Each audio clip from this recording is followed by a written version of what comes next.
A reading from the book of Revelation. I, John, looked and heard the voices of many angels who surrounded the throne, and the living creatures and the elders. They were countless in number, and they cried out in a loud voice, "Worthy is the Lamb that was slain to receive power and riches, wisdom and strength, honor and glory and blessing."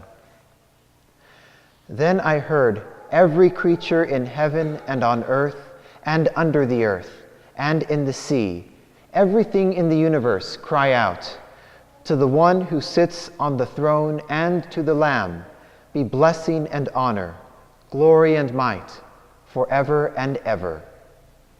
The four living creatures answered, "Amen," and the elders fell down and worshipped. The word of the Lord. Thanks be to God.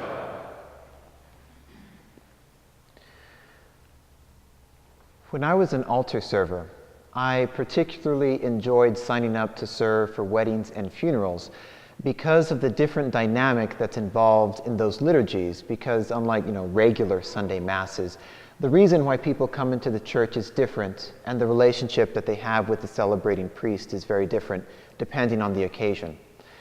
And there's this one funeral that stands out in my mind. The rector of the cathedral, who was usually very composed. He was a compassionate person, emotive, very understanding of the people and of their suffering. But this one funeral stands out to me in my mind, that his emotions were particularly close to the surface. His sadness was a little more palpable at that funeral. And I noticed this. His voice cracked a few too many times during the homily. And on our way to the cemetery, I asked him if he knew the person who had passed away, or if he was particularly close to the family of the person who had died.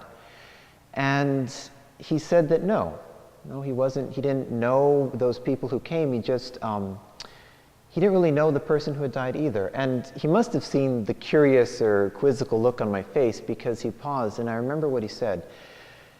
He said, "I'm sad because they're sad." And I didn't really understand his message at the time, but I think this suffering that he was experiencing because other people were suffering is connected with a word that we like to use a lot in Dominican life, with vulnerability. And this may not seem so apparent at first, because when we say vulnerability, I think the first thing that comes to most of our minds is revealing more and more of ourselves and dealing with the anxiety that other people may not like what they see, that they may reject who we really are because they thought we were someone else. But there's another vulnerability, a vulnerability of love, a vulnerability that when we love someone else, we experience what they're experiencing. When we love our mom, when we love our dad, a friend, a parishioner, anyone, if they're happy, we're happy. And if they're sad, we experience their sorrow as well.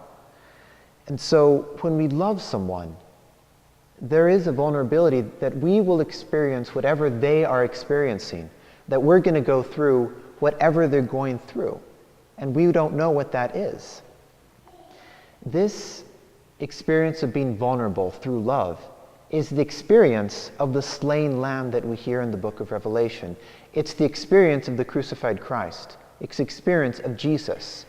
That love that he had for us when he came, when he suffered, and when he died, is that same love that we're called to live in relationship to each other.